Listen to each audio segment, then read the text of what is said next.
भगवान कहते हैं देवताओं घबराओ नहीं। मां भैष्ट विबुधा श्रेष्ठा सर्वेषां भद्रमस्तु वः मद्दर्शनं हि भूतानां सर्वश्रेयोपपत्तये। मां भैष्ट विबुधा श्रेष्ठा।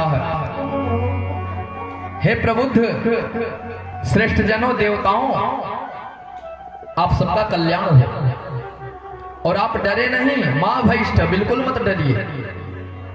अरे मेरा दर्शन जिसे हो जाता है उसका सब कुछ उसे प्राप्त हो जाता है।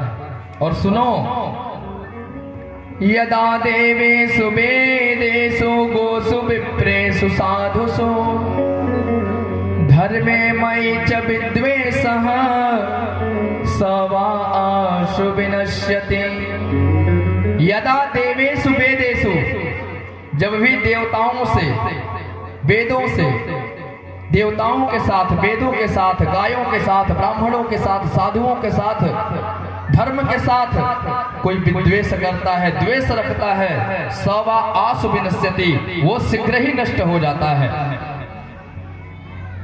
जो लोग भी भगवान से द्वेष करते हैं, धर्म से द्वेष करते हैं, वो अपने आप ही नष्ट हो जाते हैं और शीघ्र ही हो जाते हैं।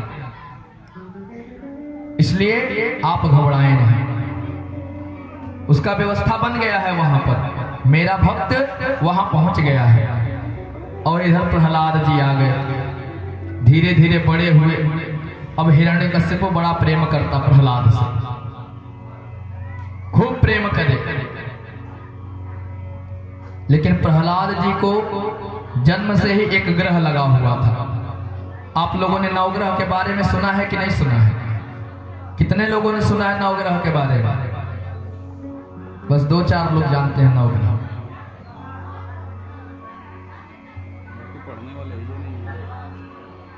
सब एजुकेटेड हैं, नवग्रह जानते हैं। नवग्रह सबके कुंडली में आती है। ग्रह होते हैं ये जो सूर्य, चंद्रमा, मंगल, बुध, बृहस्पति, शुक्र, शनि, राहु, केतु, यही तो है ग्रह। यही नवग्रह है। तो सबके कुंडली में नवग्रह होते हैं, लेकिन इनके कुंडली में एक 10वां ग्रह भी था। और ये ग्रह जिसको लग जाता है महाराज, तो वो कभी गाने लगता है, कभी गाते गाते रोने लगता है, रोते रोते हंसने लगता है, भाव विभोर हो जाता है। और इस ग्रह के लगने के लक्षण भी यही हैं। क्वचित् रुदति वैकुंठ चिंता सबल चेतनः, क्वचित् धसति तच्चिंताह्लाद उद्गायते, क्वचित् कृष्ण ग्रह ग्रहीतात्मा न वेद जगदीश्वरम। वो 10वां ग्रह क्या है? कृष्ण ग्रह। कहते हैं कि किसी को भूत पकड़ ले, प्रेत पकड़ ले, तो उसका उपाय है। यदि किसी को भूत पकड़ ले तो उसका उपाय है, लेकिन किसी को नंद का पूत पकड़ ले तो इसके लिए कोई उपाय नहीं है। फिर तो भागे भागे वृंदावन ही पहुंचोगे, यहां रुक ही नहीं सकते। तो कृष्ण ग्रह सबसे खतरनाक है। और एक बार जिसको पकड़ लेता है, फिर महाराज कुछ भी कर लीजिए, छोड़ता नहीं है। हर तरफ काला काला मुरली वाला दिखाई देने लगता है। और संसार की दृष्टि में उसे क्या कहते हैं पता है? संसार की दृष्टि में उसे पागल कहते हैं।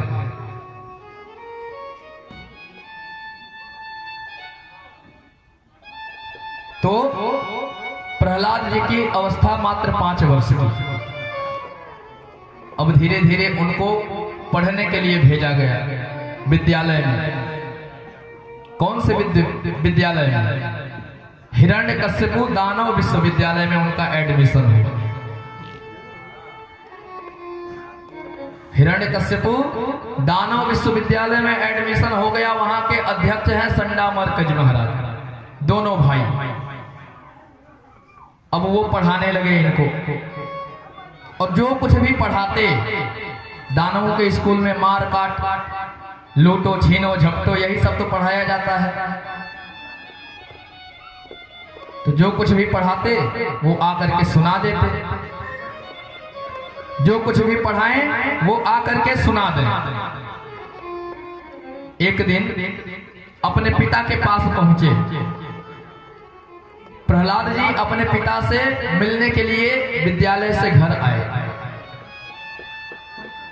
और जब घर आए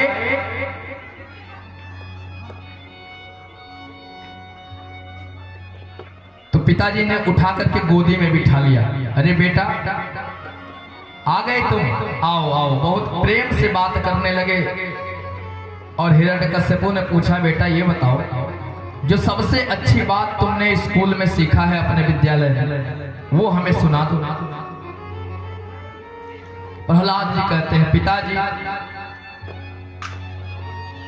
तत्साधु मन्ये सुरवर्य देहिनाम सदा समुद्विग्न धियाम सद्ग्रहा हित्वात्मपातं गृहमन्धकूपम् वनं गतो यद्धरिमाश्रयेत तत्साधु मन्ये सुरवर्य देहिनाम। पिताजी, संसार के जितने भी प्राणी हैं वो कुचक्र रूपी कुएं में फंसे हुए हैं और संसार को ही अपना समझ लेते हैं कि ये संसार ही मेरा है। लेकिन उन्हें चाहिए कि सब कुछ त्याग करके जा करके वन में भगवान का ध्यान करें। लेकिन ये तो गृहमंधकूपम, गृह रूपी अंध कुएं में गिरे हुए हैं, घर परिवार रूपी अंधे कुएं में गिरे हुए हैं। इन्हें यहां से निकल करके वनम गतिर यद्धरिमाश्रयेत, वन में जा करके भगवान श्री हरि का ध्यान करना चाहिए, भजन करना चाहिए, कीर्तन करना चाहिए। और जैसे ही ये बात सुनता है कि हरि की, नारायण का कीर्तन करना चाहिए, सोचने लगता है ये तो मेरे शत्रु का नाम ले रहा है। क्रोधित हो जाता है, लेकिन सोचता है ये बच्चे हैं छोटे छोटे, ये छोटा बच्चा है और जैसा इसे पढ़ाया जा रहा है वैसे ही तो ये सीखेगा। बेटा जा करके अपने गुरुदेव को भेज दे। अब प्रहलाद जी गए और जाकर कहते हैं, गुरुदेव महाराज आपको पिताजी ने बुलाया है। और जैसे ही आए संडामर्क जी, हिरण्यकश्यपु डांटते हुए कहता है, अरे मूर्खों, नीच ब्राह्मणों, तुम मेरे बालकों को क्या पढ़ाते हो?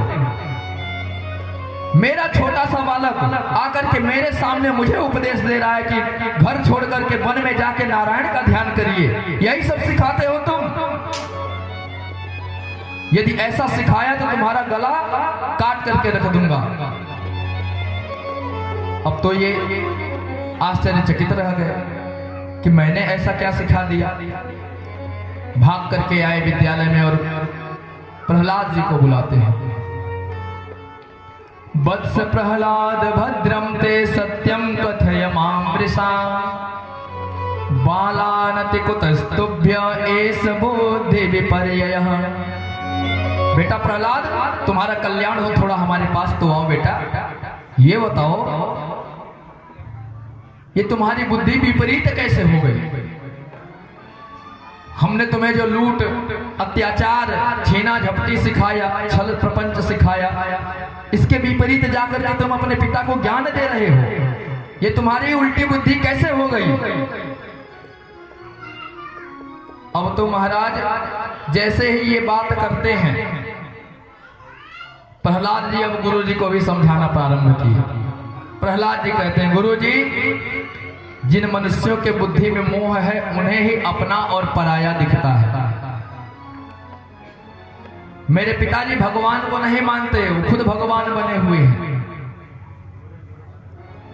और जिनके बुद्धि में ऐसा भेद है कि ये अपना है ये पराया है, वो कुछ नहीं कर सकते महाराज। वस्तुतः संसार में कोई अपना है, कोई अपना नहीं है, कोई पराया नहीं है, सब अपने हैं, सब पराये हैं। निज प्रभु मैं देखहि जगत के ही संग करहि विरोध। यदि सब अपने भांति एक दूसरे को जान ले, आत्मवत् सर्वभूतेषु, यदि अपने समान सबको जान ले तो निज प्रभु मैं देखहि जगत के ही संग करहि विरोध। जब सबको अपना मान लेंगे तो कभी विरोध किसी का आप करेंगे ही नहीं, कभी कर ही नहीं सकते, जब वसुधैव कुटुंबकम की धारणा आपके भीतर विराजमान रहेगी। और ये धारणा केवल सनातन धर्म में है, क्योंकि सनातन धर्म ही कहता है विश्व का कल्याण हो, प्राणियों में सद्भावना हो, और कोई नहीं कहता।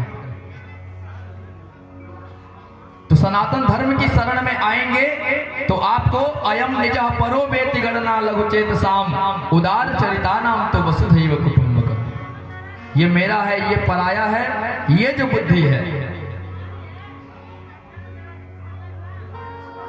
ये लघु चेतसाम छोटी सोच वालों की है कि ये तो मेरा है, ये पराया है।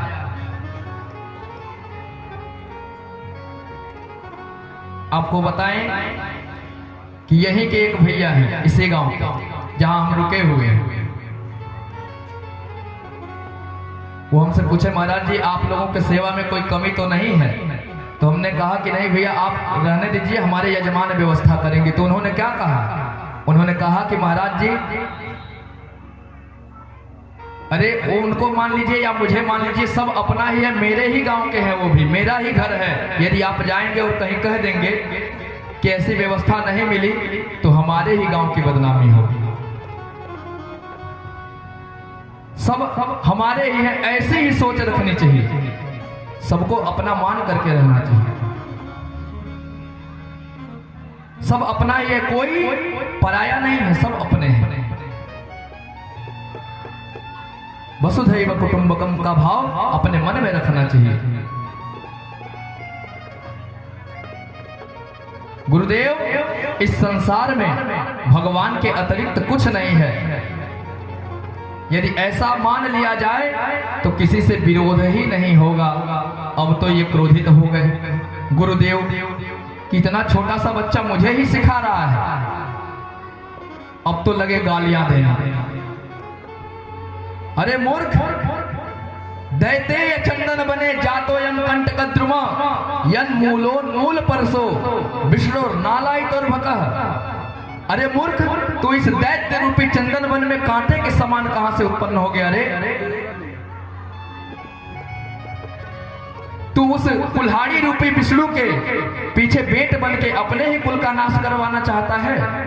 जिस प्रकार से वन की ही एक लकड़ी कुल्हाड़ी से जा मिलती है और वो कुल्हाड़ी सारे वन को समाप्त कर देता है, ऐसे ही तो विष्णु से मिलकर के इस दैत्य वंश का नाश करवाना चाहता है। फिर गुरुदेव बहुत पिटाई की प्रहलाद जी की, समझाए, समझा बुझा करके फिर पढ़ाना प्रारंभ किए। अब एक दिन और घर पे पहुंचे। अब जब घर पे पहुंचे तो हिरण्यकश्यपु ने कहा महाराज बच्चे को अच्छे से पढ़ा दिए हैं? संडामर्क ने कहा जी महाराज एकदम बहुत बढ़िया, प्रथम स्थान प्राप्त किया है, एक्सीलेंट, जो पूछना हो पूछ लीजिए। हिरण्यकश्यपु पूछता है बेटा चलो अब कुछ अच्छी बातें सुना दो जो पाठ में पढ़ के आए हो। प्रहलाद जी मन में कहते हैं हर बार यही कहता कि अच्छी बातें सुना दो, और सुनना चाहता है बुरी बात, अच्छी बात सुनाता हूं तो डांटने लगते हैं सब। ठीक है पिताजी सुनिए। श्रवणम कीर्तनम विष्णो स्मरणम पाद सेवनम अर्चनम वंदनम दास्यम सख्यमात्म निवेदनम। पिताजी इस संसार में भगवान के कल्याणकारी कथा को सुनना चाहिए। पहली भक्ति है श्रवणम, बताए थे ना कल नवधा भक्ति। नवधा भक्ति 9 दिन, खींचातानी 10 दिन। नवधा भक्ति में पहला है श्रवणम। क्या श्रवण करना है? भगवान के कल्याणकारी कथाओं को श्रवण करिए। फिर कीर्तनम, भगवान के नाम का कीर्तन करिए। विष्णु पाद सेवनम, भगवान विष्णु की प्रतिमा या ठाकुर जी शालिग्राम कोई भी हो उनका स्मरण करिए और पाद सेवनम, उनके चरणों का पूजन करिए, वंदन करिए, अर्चन करिए, अर्चन करिए, वंदन करिए और दासत्व स्वीकार कर लीजिए कि हे प्रभु मैं आपका दास हूं, मैं आपकी सेवा करूंगा। और सख्यमात्म निवेदनम, अगर दास नहीं स्वीकार करना चाहते तो उनके मित्र ही बन जाइए, सख्य भाव से ही उनकी पूजा करिए, सखा मान लीजिए, सखा मान करके ही उनकी पूजा करिए। लेकिन करिए पिताजी। और जैसे ही ये बात सुनता है कि उस दिन तो एक बात बताया, आज 9 बात बता दिया, अब तो पकड़ा संडामर्क जी को, तुम्ही लोगों ने मेरे बालक को भड़काया है, आज मैं तुम्हें मार डालूंगा। हाथ जोड़ करके खड़े हो गए, महाराज ये तो हमारे सिलेबस में था ही नहीं। अरे जो आपने निर्धारित किया है, जो शिक्षा नीति आपने लागू की है, वही तो हम पढ़ा रहे हैं। सरकार जो शिक्षा नीति लागू करती है उसी को पढ़ाया जाता है विद्यालयों में। पहले क्या पढ़ाया जाता था? ग फॉर गणेश, जी से गणेश, ग से गणेश। तो बहुत बवाल हुआ, महाराज गणेश मत पढ़ाइए, सांप्रदायिक है, यहां अन्य बच्चे भी पढ़ते हैं। तो ये हुआ भैया ग से गधा कर दो, गधा धर्म निरपेक्ष है, तो गधा पढ़ाया जाने लगा। तो यही कहते हैं संडामर्क जी की महाराज जो आपने शिक्षा नीति लागू किया है वही तो हम पढ़ा रहे हैं। ये पता नहीं कहां से पढ़ाया आया है, कौन पढ़ा के जाता है इसको। हम तो इतना ध्यान लगाए, इसके ऊपर निगरानी रखे, लेकिन पता ही नहीं चलता। न मत प्रणीतम न पर प्रणीतम सुतो बदते सतवेन्द्र सत्रो नैसर्गिकीयं मतिरास राजन नियाच्छमन्यं कददास्ममानः। महाराज ना मत प्रणीतम, ये मैंने नहीं पढ़ाया, ना पर प्रणीतम, और किसी और ने भी इसे नहीं पढ़ाया। सुतो बदत्ते तवेन्द्र शत्रु, ये आपका बालक, आपका पुत्र कैसे आपके दुश्मन का, आपके शत्रु का नाम ले रहा है, ये हम भी नहीं जानते महाराज। मुझे तो लगता है नैसर्गिकीयम मतिरस्य राजन, इसकी बुद्धि जो है नैसर्गिकीय है, नैसर्गिक बुद्धि है इसकी, प्रकृति पद्धत है, ये पढ़ा पढ़ाया ही पैदा हुआ है। और जब ऐसा कहते हैं तब तो क्रोधित हो जाता है हिरण्यकश्यप। कहता है क्यों रे मूर्ख, तेरी बुद्धि इतनी खोटी कैसे हो गई, किसने तेरी बुद्धि को विपरीत कर दिया? प्रहलाद जी कहते हैं महाराज ये जो आपकी बुद्धि विपरीत है, मेरी बुद्धि बिल्कुल ठीक है, आपकी ही बुद्धि विपरीत है, आप ही गलत सोचते हैं। मतिर्न कृष्णे परतः स्वतो वा मिथो विपद्येत गृहाव्रतानाम् अदान्त गोभिर्विशतान्तमेश्रम् पुनः पुनः चर्वित चर्वणानाम्। मतिर्न कृष्णे परतः सतोवा, पिताजी मेरी मति बिल्कुल ठीक चल रही है, मैं जो कुछ भी कह रहा हूं भगवान के लिए कह रहा हूं, और आप जो कुछ भी कह रहे हैं अपने लिए कह रहे हैं।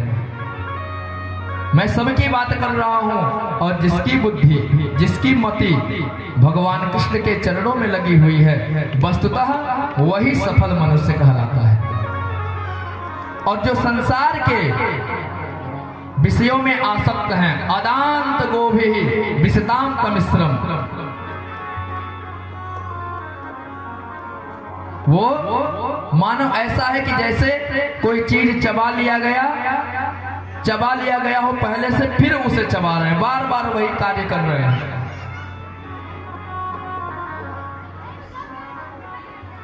च्युइंगम लोग खा लेते हैं, सारा रस निकल जाता है, उसके बाद भी आधा घंटा चबाते रहते हैं।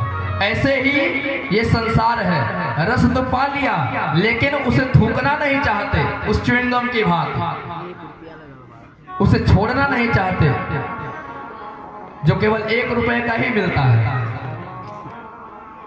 उसे भी चूसते रहते हैं। वैसे ही ये मानव शरीर जो कुछ भी मिल गया खा रहे हैं, 50 वर्ष से घर में रह रहे हैं, उसके बाद भी उनकी मति उसी में लगी हुई है। पुनः पुनश्चर्वित चर्वणानाम, जैसे चबाए हुए को चबाया जाता है वैसे ही चबा रहे हैं। और महाराज तमिश्रम, उनका नर्क जाना तय है, बिल्कुल तय है। फिर क्या था महाराज, जब ऐसा सुना तो प्रहलाद कुछ सैनिकों से पकड़वा लेता है और कहता है कि आज मेरा बेटा मेरे विरुद्ध खड़ा है, कहीं ये बीमारी और गांवों में ना लग जाए, मेरे राज्यों में ना लग जाए, और लोग ना खड़े हो जाएं, भगवान के भक्त ना बन जाएं। इसलिए चाहे कोई भी हो, यदि अपने शरीर के किसी अंग में चोट लग जाए, घाव लग जाए और उस अंग को काटने से सारा शरीर बच जाए, पूरा शरीर सुरक्षित हो जाए, तो उस अंग को काट देना चाहिए। भले ही ये प्रहलाद मेरा ही पुत्र है, मेरा अंग है, लेकिन ये बड़ा ही भयंकर रोग के समान प्रतीत हो रहा है और पूरे राक्षस समाज को जीवित रखना है तो इसे मारना पड़ेगा। नहीं तो एक भी यदि आ जाता है, एक भी घुसपैठिया घुस गया तो अन्य 10 लोगों को और वो जुटा लेगा, और कहीं ऐसा ना हो देखते देखते सब कंठी माला वाले हो जाएं। इसलिए समय रहते इसे ठिकाने लगा देना चाहिए।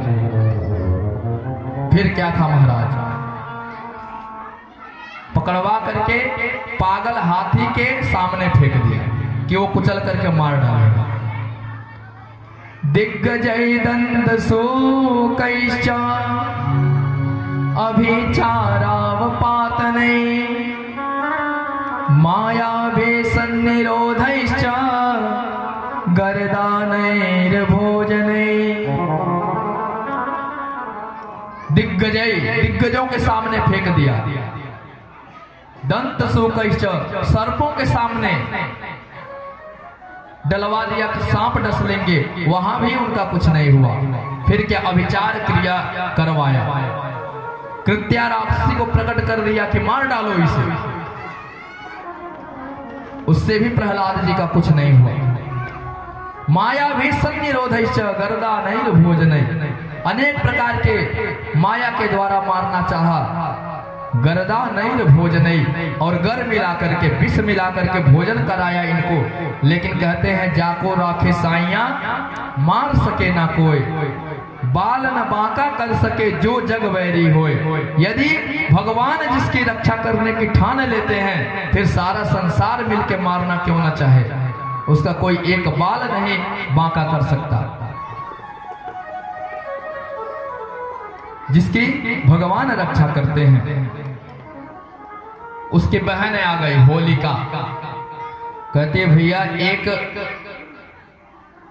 अवसर मुझे भी मिलना चाहिए और मुझे वरदान प्राप्त है, चिता सजवाइए, लेकर के बैठ जाऊंगी, ये जल के भस्म हो जाएगा। उसको एक चुनरी मिली थी, उसको सर पे रख के बैठ जाए तो अग्नि उसका कुछ करते ही नहीं थे। फिर क्या था महाराज, चिता सजवाया गया और उसी पे प्रहलाद जी को लेके वो बैठ गए, और जब बैठ गई अग्नि लगा दिया गया, आग जलने लगी। प्रभु की ऐसी कृपा हुई, ऐसी आंधी चली कि वो चुनरी उड़ करके प्रहलाद जी के ऊपर चली गई और होलिका जल करके भस्म हो गई। उसी दिन से होली का त्योहार मनाया जाने लगा। फाल्गुन पूर्णिमा के दिन से ही होली का त्योहार मनाया जाने लगा, क्योंकि प्रहलाद जी जब बच गए तो जो प्रहलाद जी के ओर थे, जो चाहते थे कि इनको कुछ ना हो। वो अबीर गुलाल आदि उड़ा करके, रंग एक दूसरे के ऊपर फेंक करके खुशी मनाने लगे। और जो हिरण्यकश्यपु के तरफ के हैं वो क्या करते हैं, लगे डीजल, पेट्रोल, गोबर, कीचड़ एक दूसरे के ऊपर फेंकने। गांव में भी लोग फेंकते हैं। यहाँ कितने लोग हैं हिरण्यकश्यपु के ओर से जो गोबर का होली खेलते हैं। होली के दिन अबीर गुलाल आदि से ही खेलना चाहिए। होली तो आने वाली हुई है, फाल्गुन महीना चल ही रहा है। यहाँ इस कथा में भी होली का हम लोग महोत्सव मनाएंगे, आपको सूचना मिलेगी। तो प्रहलाद जी बच गए। उसी दिन से होली का त्योहार मनाया जाने लगा। एक दिन संडामर्क जी आते हैं, कहते